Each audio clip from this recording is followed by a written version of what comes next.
So something you may notice is kind of odd about this movie is that there isn't much of Gordy talking. Once in a while he'll say something, but it's mostly just watching the human characters. I guess they thought the world of marketing research was much more fascinating to kids than a talking pig.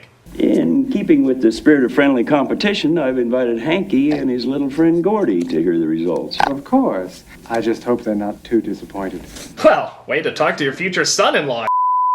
Hero Pig outsold the competition 100 to 1. But Jessica had to win. I'm sorry, my dear. Let's take a look at the results. Oh no! They must have confused a wide-angle lens with a funhouse mirror! Seriously, nobody checked this? I demand a retest. Sorry, Sipes. The public has spoken.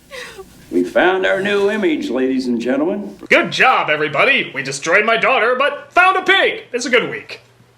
So Gordy becomes a big hit, which of course upsets the fiancé, as they listen to the latest rap album that Gordy starred in called Pig Power in the House. Yes, I am dead serious.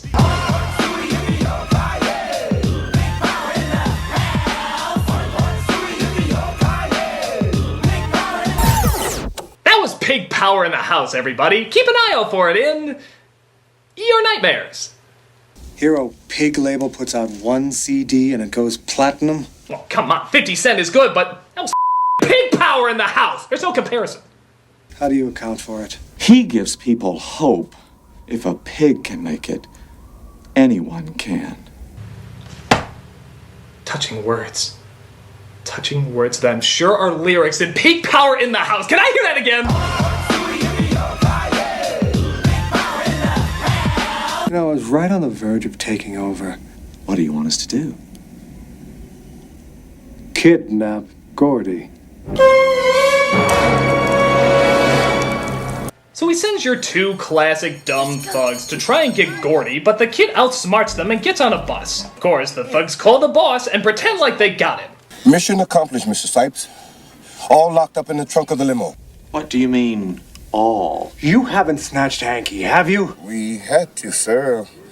He wouldn't let go of the pig. Now what sense does that make? They don't have the pig or the kid, so why wouldn't he just lie and say no? That they got the pig but not the kid? You're just making your situation worse. Why would you make that up?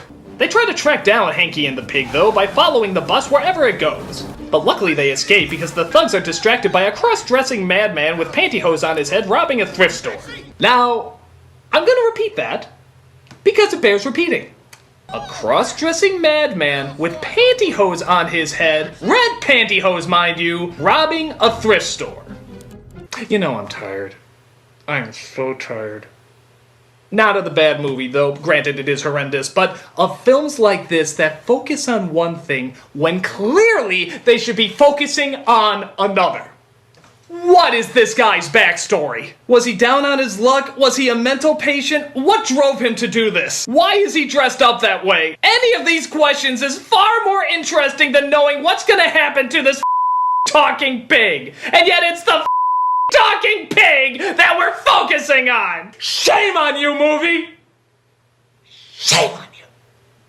So, getting back to the not cross-dressing robber story, Hanky and Gordy come across Ginny Sue and her dad, what a coincidence, and they decide to give him a lift, when they suddenly come across some sad, sad news. Henry Royce is listed in critical condition. The billionaire who suffers from a heart condition has taken a turn for the worse and is not expected to live.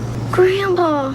So, like most of the really important stuff that happens in this movie, the death happens off-screen and makes news around the world. He was laid to rest in St. Louis at a private family ceremony. And that must be why there's cameras covering the whole thing. Under ordinary circumstances, my beloved daughter Jessica would inherit my industrial empire.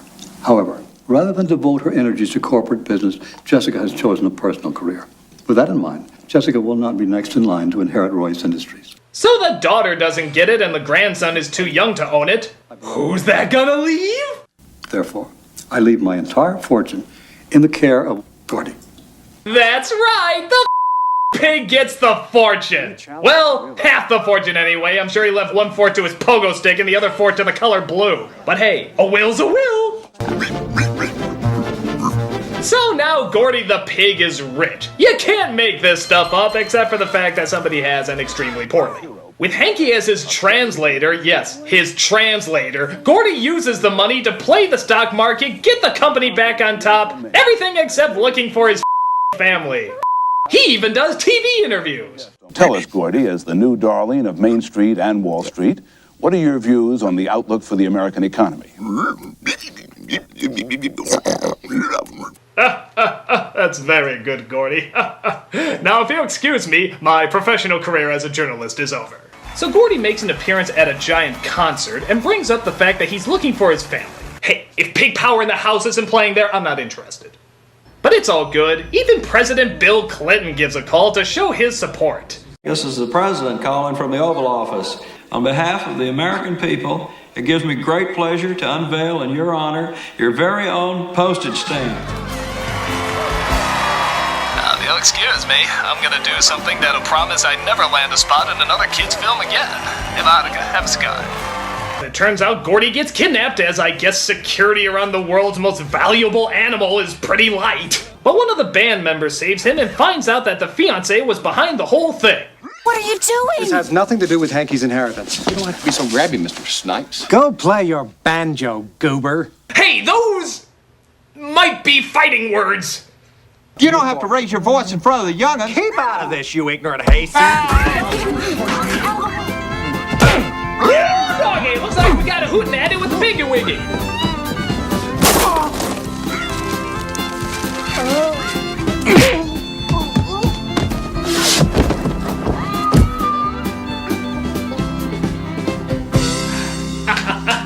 Very nice, very nice. And now, Conway Twitty.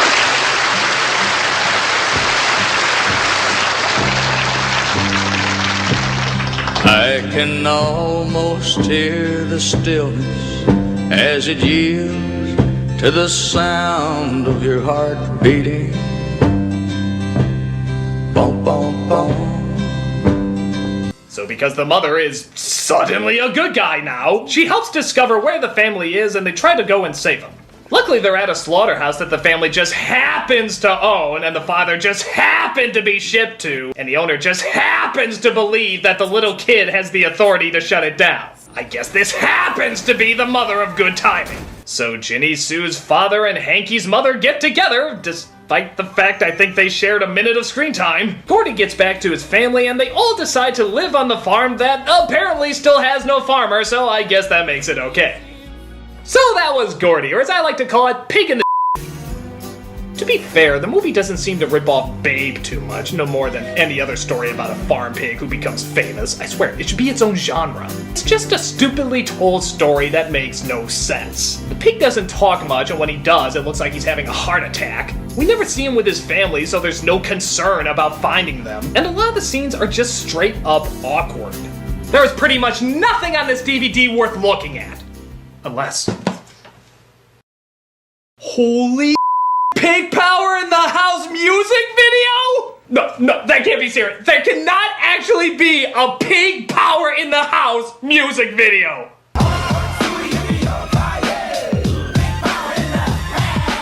There's actually a Pig Power in the House music video that people put money into. People spent money on a Pig Power in the House music video. People, there is nothing more I can say that this epic, phenomenal, absolute masterpiece can't say for me. So, the movie, but find Pig Power by Tag Team. I'm the Nostalgia Critic, and Pig Power's in the house!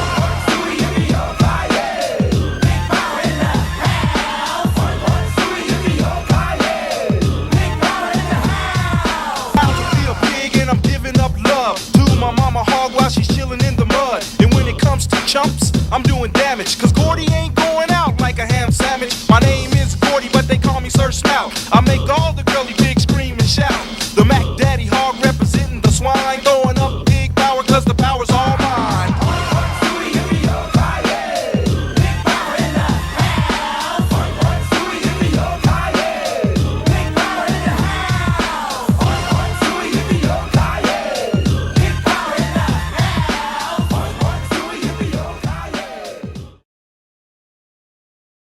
Go play your banjo, goober.